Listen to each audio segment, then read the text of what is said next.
So, hello guys! Baka may mga ganito kayo. Ang tawag dyan is GGives. Product loan siya na offer ni GCash. Kaya lang, pwede natin siya i-convert into cash. Lalo na kung kailangan nyo ng mga emergency funds, ng mga biglaang kailangan na gastos. Pwede natin siya i-convert into cash. Paano? PM mo lang ako. So, ayan. PM mo lang ako sa FB ko na yan. Verified yan sa Meta. Ibig sabihin, legit account yan.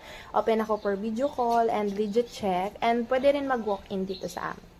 PM mo na lang ako for more details. So, paano ma-check yan? Open mo lang yung GCash app mo, tapos click mo yung borrow, then makikita mo na yung GGives, tapos pwede rin sa GCredit. Yeah.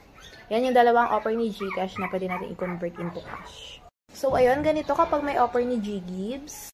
Ito naman kapag may offer ni GCredit. Pwede mo siya ipo-convert sa akin both in case na kailangan mo at meron ka. Ayun lang, thank you!